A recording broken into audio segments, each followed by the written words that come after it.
Erin Michelson is an author, successful businesswoman, and adventure philanthropist. Her seminars and talks on fundraising, international travel, volunteering, and philanthropy are inspirational and empowering.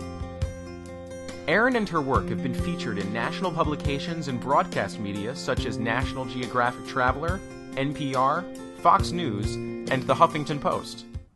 So I get asked all the time about what is this idea of a venture philanthropist, and really to me it's a lifestyle of being an adventure philanthropist and combining whatever it is that's your passion with a purpose. So for me it just happens to be travel and adventure sports, but it could be anything. It could be cooking, it could be sewing, it could be volunteering and educating young kids, and just combining that with a purpose.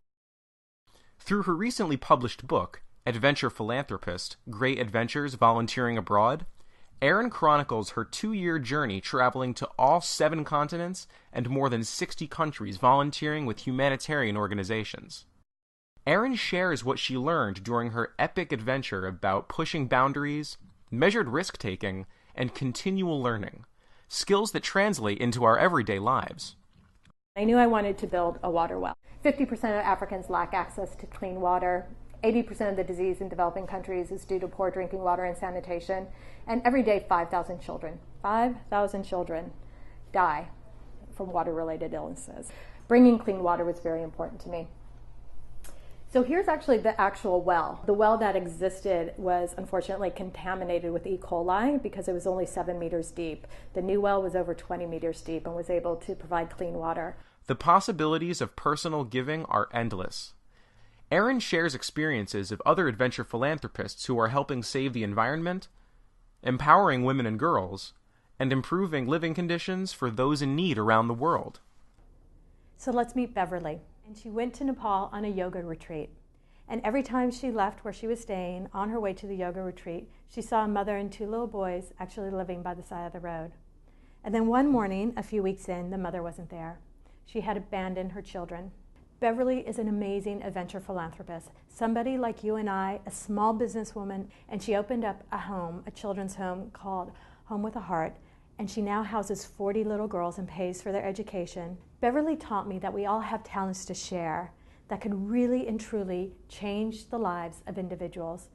So I think about how to actually incorporate adventure philanthropy into your professional life. It's really, I think of it in 3 ways. One is about pushing boundaries. So really taking measured risk-taking, pushing your boundaries just sort of not only physically, but really mentally and emotionally out there. Because I think once you get to sort of the extremes and really go out there and push yourself, that's when you have a transformative experience.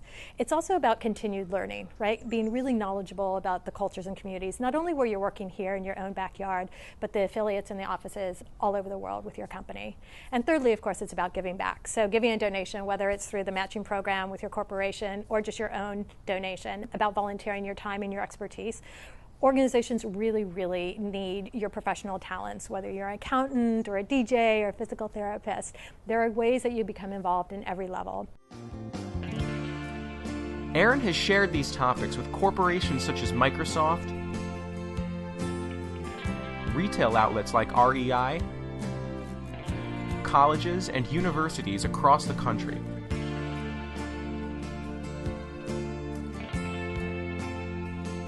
So when I talk about my life as an adventure philanthropist, it's one of extremes, right?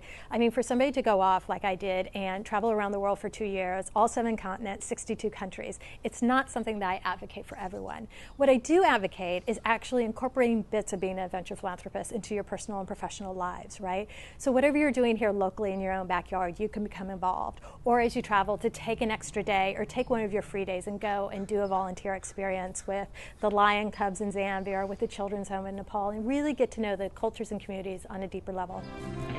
Use the information on your screen to bring Erin to your corporation, organization, or campus today. Become an adventure philanthropist too.